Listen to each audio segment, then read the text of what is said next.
one where we're trying to get people to come up and just share a little story. So our next first storyteller is a first-time storyteller here at Voicebox. She's been coming for a while. This is the first time she's sharing a story. Please give it up for Deb Lang.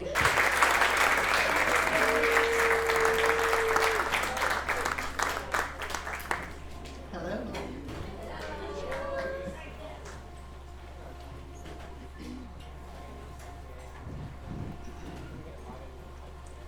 Hi everyone.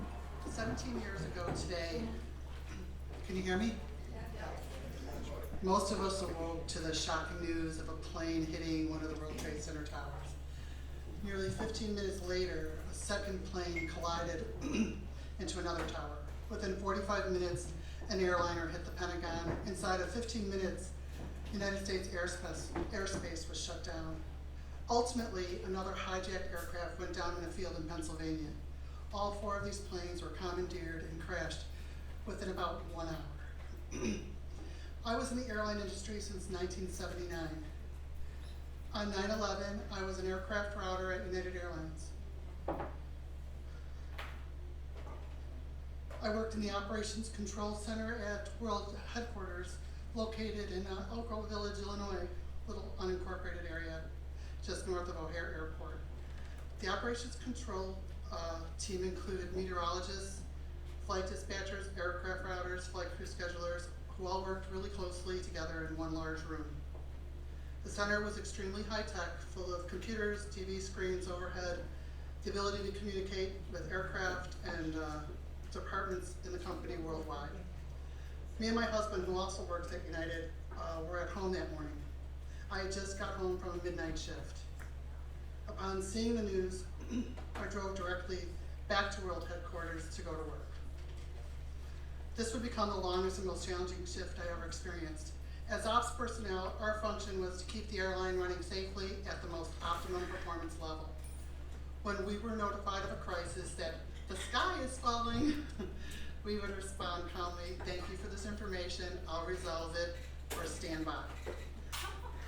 There was an understood trust in the Operations Control Center.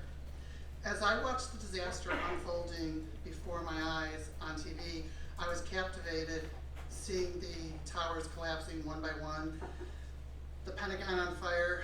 The events were happening faster than we could communicate to each other. To add to the trauma, the cockpit radios were put on speaker and patched into the entire Ops Center PA system.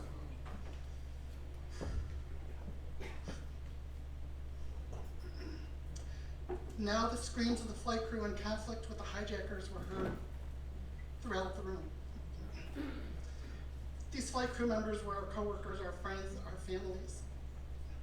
Suddenly the phone calls of loved ones on the flights were being forwarded to the Ops Center as families and friends described in detail their last conversations with our passengers.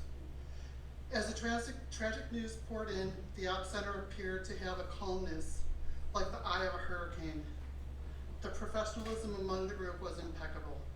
The event was unprecedented, however, it appeared we had been trained for this day.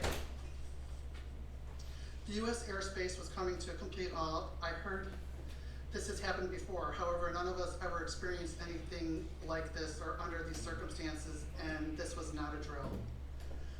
The work of many was just beginning. While we were rapidly updating flight plans to safely land all flights, let me clarify, safely land all domestic and international flights. There were thousands in the sky at that time, and places to land and park them were quickly becoming scarce. It gets worse. There was no time to see if the passengers and crew members would even be accommodated upon arrival. No arrangements for ground transportation, not to mention if food and lodging would be available. At the same time, the Crisis Center, a specialized group with ops trained in crisis management, were swiftly building bereavement teams to meet with families of loved ones who perished on the flights that crashed that day. These teams were employees, everyday people who volunteered to fly to a city for an undetermined amount of time with the clothes on their back and compassion in their hearts. As the thousands of planes began to land, the next step was to determine how much fuel was on board and if any maintenance was required. So once airspace opened up again, a flight plan to the nearest airport could be fired. It was soon determined that the hijackers had been flying on random aircraft for some time and had planted weapons on these planes. Box cutters were hidden under seats and shivs were found stashed inside the toilet paper holders of lavatories. These findings led many people to believe there were more hijackings planned. In the Ops Center, there was no time for speculation. Our work required accurate information to assess and recover our passengers, crew members, and aircraft. Once on the ground, we would no longer have a clear way to communicate with our crews. The airspace remained closed to commercial flights for the next 3 days, opening again on 9/14. In the aftermath, nobody knew too much for certain, except there was massive loss of life and property and a ton of fear that worked its way into our homes, our businesses, and our minds. There were so many stories told over the years, both personal and in the news. The horror stories were evident from the photos and conspiracy theories, the stories of heroism, generosity, and the kindness of strangers. They may lift us up a bit. So many questions. How do we rebuild and heal? Will our financial institutions collapse the way the Twin Towers did? Who are the real terrorists? When I finally went home, and in the days that followed, the recent events consumed me. I felt fractured and alone. My sister-in-law, Brenda, was undergoing treatment for a brain tumor. I often cared for her, for my nephews and niece. Michael 8, Brian 7, and Lauren 5. Michael was more afraid of Osama bin Laden than his mom's tumor. Bin Laden became his personal boogeyman. I remember tucking them in and all finally going to bed. Suddenly, each one of them eventually crawled in bed beside me. Michael was hysterical, and he became calm. And after he became calm and fell asleep, I held his hand all night long. Weirdly enough, this is where the healing began. My father always told me that I had a gift to make people smile. I decided I would be fun, Auntie Debbie. I got this. So we sang silly, interactive songs. Clap your hands, pat your legs, repeat after me. Flee, flee, fly, flow. I think I learned that in camp somewhere. We made funny faced pizzas for dinner. They could add any ingredients they wanted, even candy. Brian made pizzas with gummy worms and M&Ms, and he ate it. He said it was delicious. They created a fake family, the Flappings, kind of like an alter ego. The kids surprisingly each built their own characters. Lauren's was very extensive.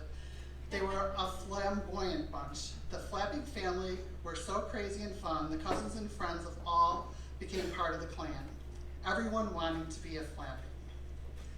On a quest for hope, laughter became our superpower. We ate silliness for supper. We let imagination and creativity take us on a journey of joy. While singing silly songs and telling funny stories and laughing until milk came out of our noses, we grew strength and courage. We found humor in a tumor. The tiniest humans I knew